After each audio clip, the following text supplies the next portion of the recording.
In the heart of a bustling city, inside a chic bistro alive with laughter and clinking glasses, Margaret Caldwell's eyes sharpened. The air was thick with the scent of roasted coffee and layered whispers.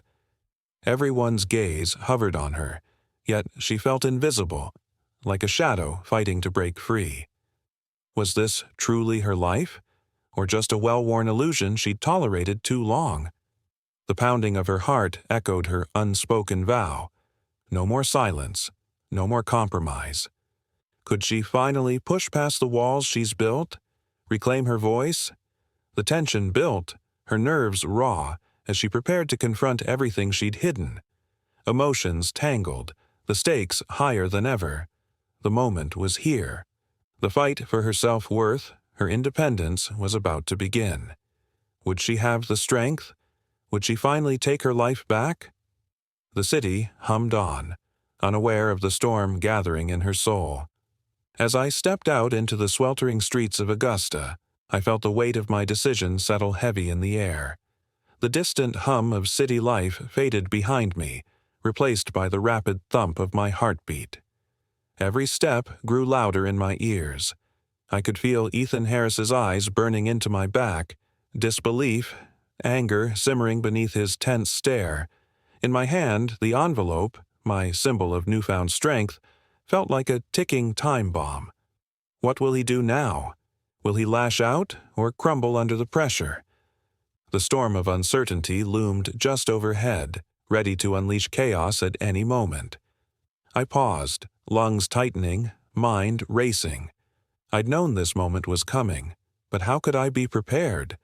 I had fought so long to reclaim myself, but now, standing here, nothing felt certain.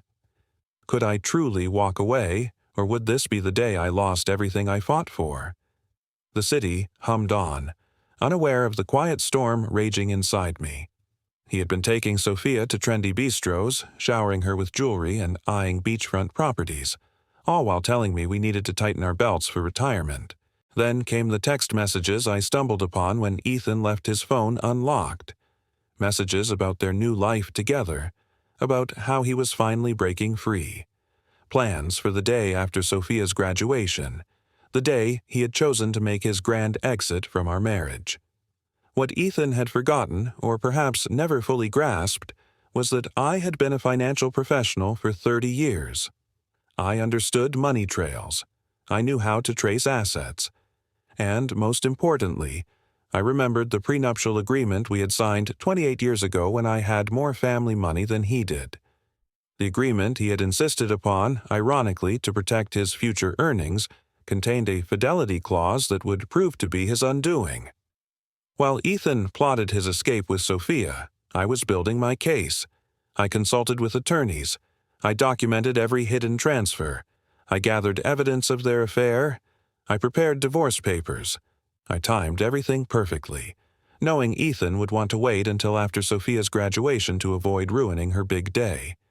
But what he didn't expect was that I would serve the divorce papers the morning of the graduation, right before his planned announcement. With the papers safely hidden in court records not yet accessible to him, Ethan had no idea I was always 3 steps ahead. I didn't return to the bistro. Instead, I drove to our home, a spacious colonial in Philadelphia's historic district that we had purchased 15 years ago. The house that Ethan had already promised to Sophia, according to text messages he didn't realize I had seen. I parked in the driveway and calmly entered what had been our shared space for over a decade. Everything looked the same, but I felt different. The scent of old wood and memories filled the air. I could almost hear the echoes of laughter that once danced through these halls. But now, silence reigned. The warmth of family dinners, the clinking of glasses, and the soft hum of my child's voice haunted me. A sudden chill ran down my spine as I recalled the day Ethan's affection turned cold, the moment I felt the first crack in our foundation. The taste of betrayal lingered, bitter and sharp, as I clutched the prenuptial agreement, a reminder of my strength and the fight ahead. Could I reclaim my life? Could I assert my independence? The stakes were higher than ever. I had fought so long to reclaim myself, but now, Standing here, nothing felt certain. Would I finally take my life back? The city hummed on, unaware of the quiet storm raging inside me. As I step into the family room, something feels off. My mirror reflects a face I don't recognize, like I'm staring at a stranger. Heart pounding, I notice a small envelope tucked behind the photo frames. Curious, I peel it out, my fingers trembling. Inside is a letter, frayed at the edges, revealing secrets I never knew. My mother's past connections to social shame, hidden family truths that turn everything I believed upside down. Suddenly, my fight for self-identity shifts. I realize my struggle isn't just about independence, but understanding my roots in a city where inequality lurks beneath every corner. The revelation forces me to confront preconceptions I've held tight about family, honor, and who I really am. What if everything I thought was true was just a part of the story? Now, I'm on a deeper quest, one to find not just myself, but my history, amid a world that often dismisses those like us. In the quiet hush of her apartment, Margaret Carter stared at her reflection, her face calm but inside. A storm raged. She had fought so hard to reclaim her independence, to redefine herself beyond the shadows of family expectations and societal judgments. But tonight, a sudden twist revealed a piece of her past she thought was lost forever. A portrait falling from the wall, crashing to the floor. Behind it, a faded family photo emerged, her ancestors, faces she barely remembered. Her heart skipped. How could she have forgotten these roots? That photo ignited something deep within. Hope, purpose, a newfound clarity. Was her fight for self-identity really just about breaking free? Or was it about reconnecting with her history, her true strength? As rain softly tapped against the window and the scent of old wood filled the air, Margaret realized her journey wasn't just about independence. It was about reclaiming who she truly was. Her past, her roots, her unbreakable spirit. After graduation, I knew what had to happen. I'd tell her it's over. In a public place, somewhere neutral. No scene, no chaos. She can't afford to make a spectacle in front of everyone. That's how I plan to keep it clean, silent, yet inevitable. My mind races.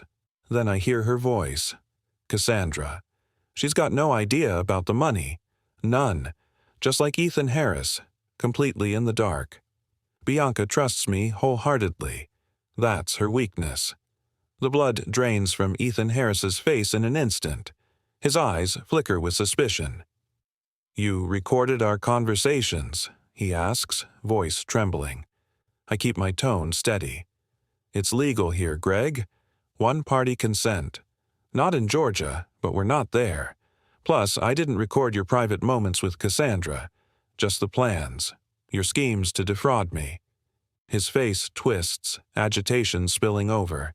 He stands abruptly, trying to gather himself. "I need to make some calls," he mutters. I nod, clutching my purse and a small overnight bag I'd packed earlier. Might be best to, in the quiet of her apartment, Margaret Carter faced her reflection, calm on the surface but a tempest roiling within. She had fought fiercely to reclaim her independence, to carve out an identity beyond the weight of family expectations and societal judgments. But tonight, a sudden twist unveiled a fragment of her past she thought was lost forever. A portrait crashing to the floor, revealing a faded family photo behind it. Faces she barely remembered stared back at her. How could she have forgotten these roots? That photo ignited something deep within. Hope, purpose, a newfound clarity. Was her struggle for self-identity merely about breaking free? Or was it about reconnecting with her history, her true strength? As rain softly tapped against the window, the scent of old wood filled the air. Margaret realized her journey wasn't just about independence. It was about reclaiming who she truly was, her past, her roots, her unbreakable spirit. After graduation, I knew what had to happen. I'd tell her it's over. In a public place, somewhere neutral, no scene, no chaos. She can't afford to make a spectacle in front of everyone. That's how I plan to keep it clean, silent, yet inevitable. My mind races. Then I hear her voice. Cassandra. She's got no idea about the money. None. Just like Ethan. Completely in the dark. Margaret trusts me wholeheartedly. That's her weakness. The blood drains from Ethan's face in an instant. His eyes flicker with suspicion. You recorded our conversations? He asks, voice trembling. I keep my tone steady. It's legal here, Ethan. One-party consent. Not in Georgia, but we're not there. Plus, I didn't record your private moments with Cassandra. Just the plans. Your schemes to defraud me. His face twists, agitation spilling over. He stands abruptly, trying to gather himself.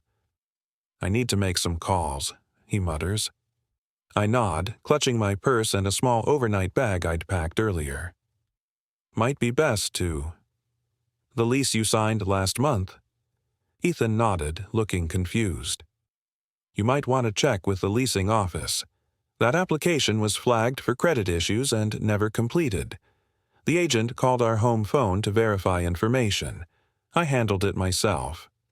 I walked out the door, leaving Ethan to face the first of many consequences. His perfectly planned new life was unraveling faster than he could process. Diana lived in a charming bungalow across town, close to the university where she taught literature. When I arrived, she greeted me with a fierce hug. I just heard from Sophia, she said, pulling me inside. Are you okay? I'm better than I expected, I admitted, following her to the kitchen where a bottle of wine was already open. I never thought Ethan would make such a spectacle, Diana said, pouring 2 glasses. The restaurant in front of everyone. He's lost his mind. It was meant to humiliate me, I explained, accepting the glass. A public rejection, so I couldn't fight back without looking hysterical. Diana's face darkened. My brother always did have a flair for drama, but this is beyond anything I expected from him. We settled in her sunroom, surrounded by potted plants and bookshelves. Diana had never married, preferring her independence and academic pursuits. Over the years, I had sometimes envied her freedom. What did you put in that envelope that made him so upset? She asked. I explained the contents, the divorce filing, the evidence of his financial deception, and, most importantly, the prenuptial agreement that would leave him with far less than he had planned. The prenup? Diana laughed. I remember when he insisted on it. Father had just given him that money for his first business, and he was so worried about protecting it. She laughed bitterly. The irony is delicious. My phone rang. Sophia. I took a deep breath before answering. Mom, she said immediately, her voice strained. I'm coming over to Aunt Diana's. Honey, you don't have to. The doorbell rang, slicing through the tension in the room. I glanced at Diana and Sophia, their faces a mix of curiosity and dread. Who could it be? My heart raced as I opened the door, revealing Ethan, his expression a blend of concern and confusion. Margaret, we need to talk, he said, stepping inside. The air felt thick, charged with unspoken words. I could sense the storm brewing beneath his calm exterior. Talk? I echoed, my voice steady. What's there to say? He shifted uncomfortably, glancing at the floor. I didn't mean for things to escalate like this. Didn't mean? I scoffed, the bitterness rising in my throat. You orchestrated this chaos. Ethan's eyes widened, and for a moment, I saw the boy I once knew, lost in the man he had become. As we stood there, the distant sound of rain began to patter against the window, a soothing backdrop to our heated exchange. I could almost smell the fresh scent of rain mingling with the lavender from my mother's sachets, a reminder of simpler times. Margaret, please, he pleaded, his voice softening. I'm still your brother. Brother, I shot back, the word tasting bitter on my tongue. You've betrayed everything we stood for. Sophia stepped forward, her eyes fierce. You don't get to play the victim here, Ethan, not after what you did. The room fell silent, the weight of our shared pain hanging in the air. I could feel the rough fabric of the sofa beneath me, grounding me as I fought to reclaim my voice. "Do you even understand what you've done?" I asked, my heart pounding. "You've shattered our family." Ethan opened his mouth to respond, but the words caught in his throat. I could see the conflict in his eyes, the struggle between guilt and denial. "Margaret, Enough," I interrupted, my voice rising. "You need to face the truth." In that moment, I was reminded of my mother's warmth, her whispered secrets under the dim city lights. I had to reclaim my life, to assert my independence. As the rain continued to fall, I felt a surge of resilience. I was no longer the girl who feared confrontation. I was a woman ready to fight for her identity, for the respect I deserved. "Let's get this over with," I said, my voice steady. "We need to talk about the future." And with that, the storm inside me began to calm, replaced by a newfound determination. Diana opened the door, her face clouded with concern. "It's Ethan," she said, her voice barely above a whisper. "And he's not alone." My heart raced as I braced myself for the storm about to unfold. Diana ushered Ethan and Cassandra into the living room. Cassandra shifted nervously, her eyes darting around, a stark contrast to her confident demeanor. At 37, she was 17 years younger than me, with shoulder-length blonde hair that framed her face. But today, her confidence seemed fragile. Ethan, on the other hand, radiated fury. "Margaret, you need to stop this madness," he barked. "Unfreeze the accounts. We can talk this out like adults." Sophia stood tall, positioning herself protectively in front of me. "Maybe you should have thought about being reasonable before you blew up our family," she shot back. Ethan's eyes widened, finally noticing our child. "This doesn't involve you," he snapped. "Doesn't involve me," Sophia echoed, disbelief etched on her face. "You shattered our family on my graduation day, and it doesn't involve me?" Cassandra reached for Ethan's arm, her voice soft. "Greg, maybe we should go." But he shook her off, determination etched in his features. "No, I'm not leaving until Margaret agrees to be rational about this." Diana crossed her arms, her gaze steady. "Margaret's the only rational one here, Ethan. You created this mess." I remained seated, watching the drama unfold. For years I had been the peacemaker, smoothing over conflicts, but that role was exhausting. I had finally set it down. "The accounts will stay frozen until the preliminary hearing," I said calmly. "That's in 3 days. The judge will decide on asset division then." 3 days, Ethan sputtered, panic creeping into his voice. "What am I supposed to do for 3 days?" "You have your personal account," I reminded him, my voice steady. "The one you've been funneling money into for the past year. That should be enough." Cassandra's head whipped toward Ethan, her expression a mix of shock and concern. The air thickened with tension as Ethan's desperation morphed into anger. What would happen next? Would I stand my ground or crumble under the pressure? The question lingered, echoing in the charged atmosphere, urging everyone to lean in closer. In that humid summer evening of her childhood, Margaret Caldwell's senses still linger. The scent of jasmine mingling with smoky barbecue drifted through the backyard. She remembers her mother's warm touch, the gentle hum of neighbors sharing stories, the laughter echoing from the street. Those moments felt unbreakable back then. Now, the silence in her apartment feels deafening. She closes her eyes. The past rushes back, those carefree days, the comfort of family. But life has changed. So much has frayed at the edges. Her breath tightens as she recalls the clash with Ethan, his fury, their broken trust, the burning betrayal.